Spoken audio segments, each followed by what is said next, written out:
Olá pessoal, então agora segue o vídeo que encerra essa parte do que a gente está estudando de astronomia. Esse vídeo então é as correções do trabalho sobre astronomia, e aí vocês deverão assistir esse vídeo e corrigir as questões que vocês têm lá no caderno, se vocês acharem que é necessário e se é preciso realmente ser feito. Então, questão número 1, o que é astrologia? Então, a astrologia está relacionada com as estrelas, a posição que elas estão, e também com as pessoas. Então, eu vou pegar aqui para mostrar para vocês o apontador, só para vocês verem. Então, as estrelas, elas estão organizadas em grupos no céu. Esses grupos a gente chama de constelações. Então, na astrologia, é unido um grupo de estrelas, uma constelação, e essa constelação ela foi relacionada com o comportamento humano e determinou alguns direcionamentos de como é a personalidade das pessoas em relação às constelações. Então a gente tem a constelação que dão a origem aos signos.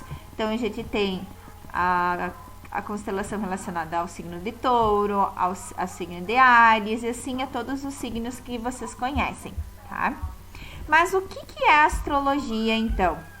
Então, a astrologia, ela se fundamenta em relacionar dois mundos, tá? O mundo das pessoas aqui do planeta Terra, que são angustiadas, que são felizes, que são tristes, que têm desejos, que possuem medos, com o comportamento das estrelas e das constelações que eu falei para vocês, tá? Que conforme da onde a gente consegue observar daqui da Terra, tá? Então, sem a utilização de um instrumento científico para visualizar essas constelações, essas estrelas. Já a astronomia ela já envolve o conceito científico. Então, a gente usa instrumentos científicos como, por exemplo, o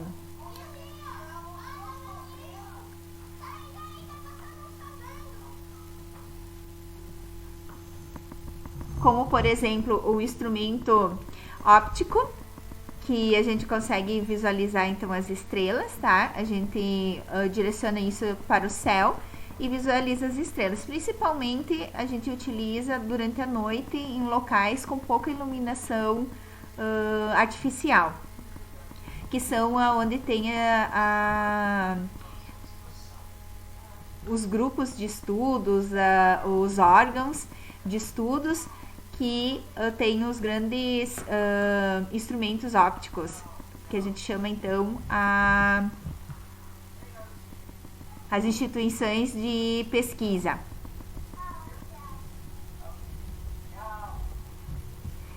E o que a astronomia possibilita? Ela possibilita então a gente visualizar as posições das estrelas, dos planetas. Conforme a potência que a gente tem no instrumento óptico, a gente consegue fazer a visualização de planetas, tá? E também conforme o tamanho do planeta e a posição, como ele está de acordo com a órbita, ou seja, conforme ele está girando em torno do Sol, a gente consegue visualizar ele com maior nitidez daqui da Terra. Então, a astronomia em si, o que é? Então, a astronomia ela é uma ciência que ela estuda o universo sideral, ou seja, os planetas, as estrelas, as constelações, tá? E os corpos celestes, como a Lua, os satélites, que a Lua é um satélite, né? E assim como outras luas, porque tem planetas que possuem mais do que uma Lua, tá?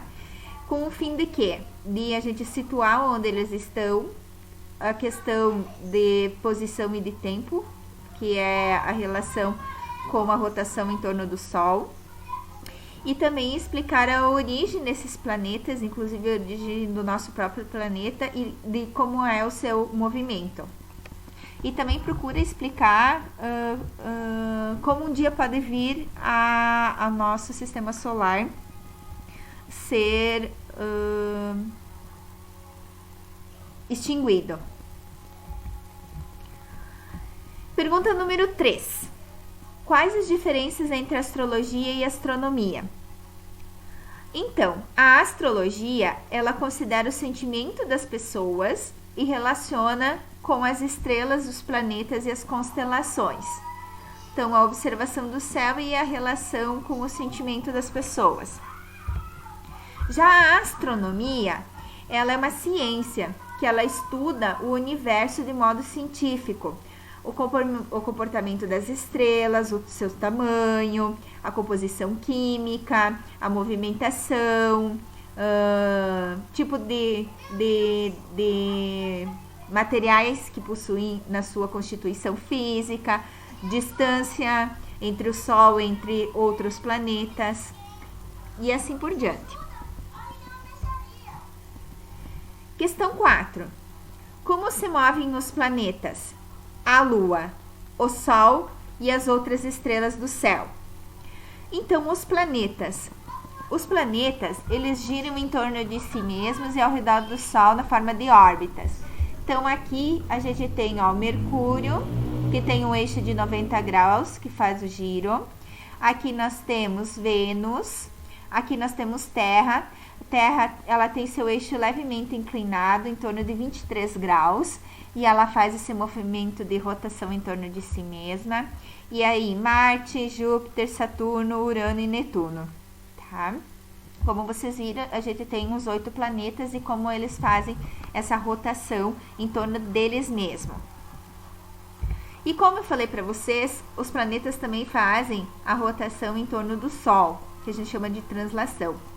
E aí, cada planeta, ele leva algum tempo para fazer essa volta em torno do Sol. Então, a Terra, ela leva 365 dias e algumas horas. Então, por isso que existe o ano bissexto. Por quê? Porque essas algumas horas não são contabilizadas ao longo de um ano nosso. E aí, de tempo em tempo, quando essas horas, elas acumulam um único dia, a gente acrescenta esse um dia no calendário. E aí, nós temos o ano com 366, que é o ano bissexto. E aí, também, a Lua. Então, a Lua, como ela se movimenta? Então, a Lua, ela se movimenta em torno dela mesma, que é um movimento de rotação. Ela se movimenta em torno da Terra, que é um movimento de revolução, que são daí as fases que a gente visualiza, tá? Por quê? Porque a Lua, ela está entre nós e o Sol, então a gente consegue visualizar as fases dela, tá? Quando ela está totalmente encoberta, quando ela está parcialmente pelo Sol, daí a gente tem Lua cheia, Lua minguante, Lua crescente e Lua nova. E aí também em torno do Sol junto com o planeta Terra. Por isso que a gente, quando está visualizando a Lua, a gente sempre vai ver a mesma face dela. Por quê? Porque a Lua junto com a Terra, elas vão girando em torno do Sol. Então, a gente sempre vai ver o mesmo lado da Lua, tá? Mesmo que a gente tenha 4 fases. Por que é das 4 fases? Por causa do reflexo do Sol na Lua, tá? Então, a Lua, ela... a gente vai ver as 4 fases por causa de como o Sol ilumina ela. E aí, a gente tem, então, a cheia, minguante, a crescente e a nova. E aí, eu vou rodar agora um pequeno videozinho para vocês, bem interessante, sobre o movimento aparente do Sol. Seja muito bem-vindo ou bem-vinda a mais uma aula de Ciências da Natureza. E nessa aula nós vamos conversar sobre o movimento aparente do Sol em diferentes locais da Terra. E para começar essa aula, a gente precisa conversar um pouquinho sobre o nosso planeta e os seus paralelos. Mas o que são os paralelos? Como a gente sabe, o nosso planeta tem um formato esférico e que inclusive ele gira em torno de si mesmo, em torno de uma reta imaginária conhecida como eixo de rotação. Ao longo desse eixo, nós temos 2 extremidades. Uma das extremidades recebeu o nome de Polo Norte e a outra extremidade recebeu o nome de Polo Sul, o norte e o sul geográfico da Terra. O legal é que, para facilitar a localização ao longo do nosso planeta, foi traçado algumas linhas imaginárias ao redor dele. Devido à geometria esférica da Terra, essas linhas acabaram tendo formato de de um círculo ou de um semicírculo. Ah, sim, esse formato depende da forma que nós traçamos ele no globo terrestre. As linhas que partem do norte e vão até o sul formam semicírculos e são conhecidos como meridianos. Agora, as linhas que circulam o eixo de rotação da Terra formam círculos conhecidos como paralelos. Uma coisa que eu preciso falar é que um desses círculos é considerado o paralelo mais importante, porque ele passa exatamente entre o Polo Norte e o Polo Sul. Esse círculo imaginário que passa ao redor da Terra é conhecido como linha do Equador. O legal é que a linha do Equador divide a Terra em duas partes iguais, conhecidas como hemisférios. O hemisfério que possui o Polo Norte é conhecido como Hemisfério Norte, e o hemisfério que possui o Polo Sul é conhecido como Hemisfério Sul. A maior parte do Brasil se encontra no Hemisfério Sul. Além da linha do Equador, temos diversos outros paralelos, incluindo o Círculo Polar Ártico, que está próximo ao Polo Norte. Um pouquinho mais ao sul, mas ainda no Hemisfério Norte, nós temos o Trópico de Câncer. Depois vem a linha do Equador. E ao sul da linha do Equador, já no Hemisfério Sul, temos o Trópico de Capricórnio. Mais ao sul, ainda bem próximo ao Polo Sul, nós temos o Círculo Polar Antártico. Bem, agora que você já conhece os principais paralelos de nosso planeta, a gente pode começar a falar sobre uma coisa bem legal, e que inclusive interfere diretamente na forma que observamos o Sol no céu ao longo do ano. Mas o que é exatamente isso que eu estou falando? Bem, meu amigo ou minha amiga, na verdade eu estou falando sobre duas coisas: a inclinação do eixo de rotação da Terra e o seu movimento de translação. Bem, vamos começar aqui pelo eixo de rotação. Como você percebeu, eu falei com você que o eixo de rotação da Terra é inclinado em relação ao Sol. Dá uma olhadinha nesse esquema que eu vou colocar aqui para você agora. Aqui está o Sol. Aqui desse lado eu vou colocar a Terra. Como eu já falei também, né? A Terra realiza um movimento de rotação em relação a uma reta imaginária conhecida como eixo de rotação. Só que esse eixo de rotação é levemente inclinado em relação ao Sol. Isso é bem legal, porque é devido a essa inclinação que nessa posição que eu coloquei aqui para você é verão no Hemisfério Sul e inverno no Hemisfério Norte. Mas isso não fica assim o tempo todo, porque a Terra está realizando um movimento de translação ao redor do Sol. Aí se hoje a Terra está aqui, daqui a 3 meses ela vai estar aqui. Daqui a 6 meses ela vai estar aqui do outro lado. Daqui a 9 meses ela vai estar aqui. E daqui a 1 ano vai estar novamente na posição que está hoje. O legal é que isso interfere diretamente na forma que a luz do Sol vai chegar aos diversos pontos aqui na Terra. Olha aqui nessa primeira posição.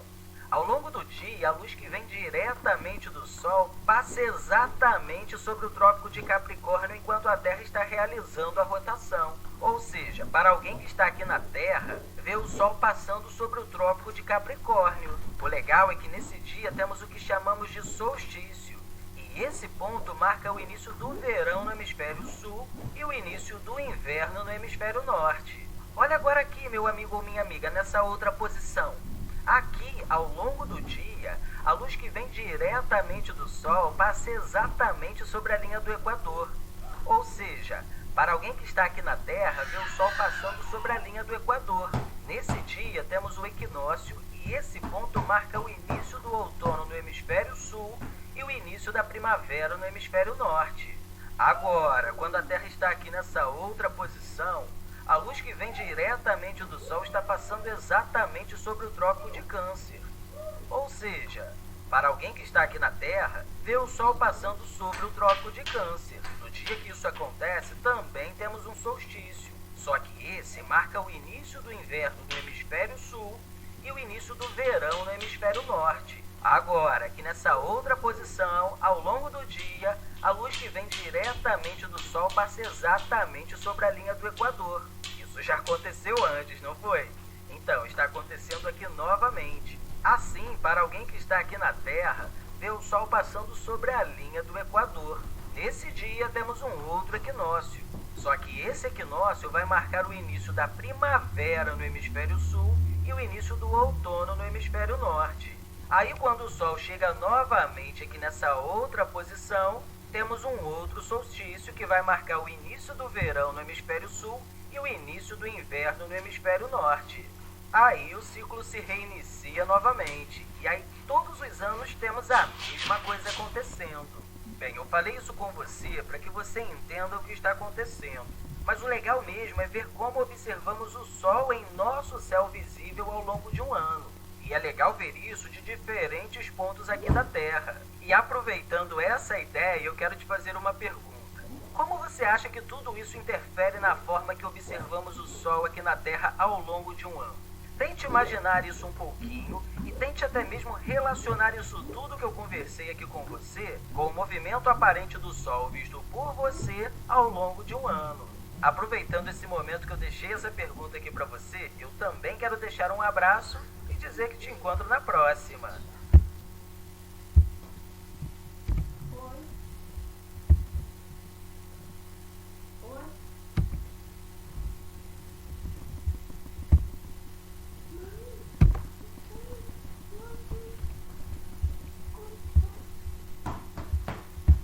Então, pessoal, esse vídeo ele mostrou para vocês a questão das estações do ano, tá?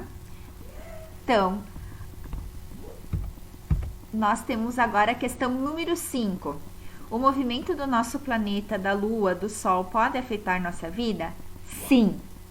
Se sim, de qual maneira pode afetar? Então, o movimento da Terra, ele pode influenciar na questão do dia e da noite, que é como a gente tem aqui na imagem para mostrar para vocês. Deixa eu só pegar de novo o apontador. Então, quando a face da Terra está voltada para o Sol, a gente tem o dia. E o lado contrário, nós temos a noite. E como a Terra vai girando em torno de si mesma, a gente vai tendo, então, a passagem do tempo e a formação do dia e da noite.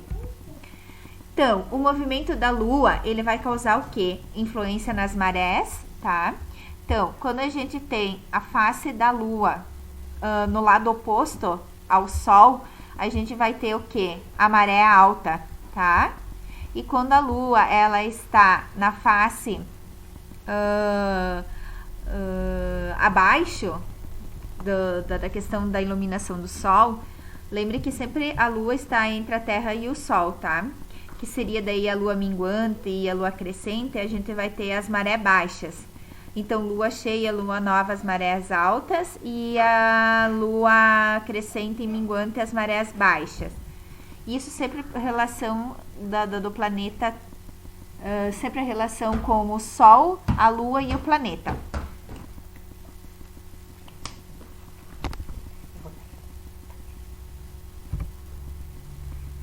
Então, também a Lua influencia na questão do desenvolvimento das plantas, né? E da iluminação da Terra. Então, existe o estudo, né, que conforme o tipo de planta, a gente tem que cuidar a questão da iluminação, do tipo de lua que tem pra gente plantar essa planta, tá? Então, lua minguante, lua cheia, lua crescente, lua nova e as indicações para fazer o cultivo das plantas. E também para o próprio desenvolvimento das plantas. Também a questão da iluminação, né? A lua cheia é quando a Terra está mais iluminada à noite e a lua nova é quando a Terra está menos iluminada à noite. Daí o Sol, ele causa influência também na questão da contagem do tempo. Daí aqui tem um exemplo para vocês de um relógio solar que conforme a sombra conforme a luz do Sol bate nesse pino aqui no meio, ele vai gerar uma sombra. E conforme essa sombra vai se movimentando, a gente tem como contar as horas. Então, por isso que é um relógio solar, tá? A gente tem como contabilizar a questão das horas. A gente consegue realmente ver, tá?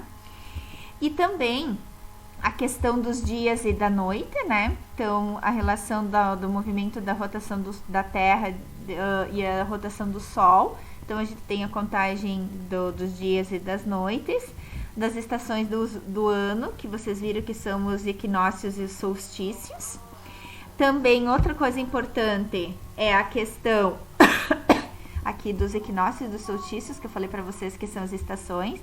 A questão do aquecimento, que o nosso planeta também graças ao Sol, a gente tem as formas de vida, né? Graças a gente estar essa distância que nós estamos dele. Se estivéssemos mais perto, não haveria vida. E se estivéssemos mais longe, também não haveria vida. Então, nós estamos exatamente onde nós deveríamos estar. E aí, graças ao aquecimento do Sol, então, nosso planeta tem o efeito estufa e o desenvolvimento da vida.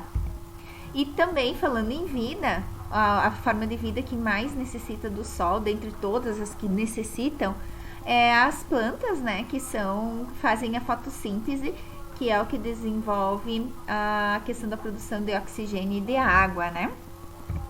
E aí nós temos a questão número 6, que é a última questão, que ela fala o seguinte: qual é a distância que a Lua está da Terra? Então, a distância que a gente tem entre a Lua e a Terra é de 384.405 quilômetros. Como é que a gente calcula essa distância? Então, a gente considera o centro do nosso planeta Terra, tá? Como a gente sabe o diâmetro da Terra, então a gente tem como determinar o centro. O diâmetro é toda a circunferência, tá, gente? Então, com toda a circunferência, quando a gente corta ao meio, a gente tem o diâmetro. Sabendo o diâmetro, tu tem como determinar o raio, ponto central da Terra.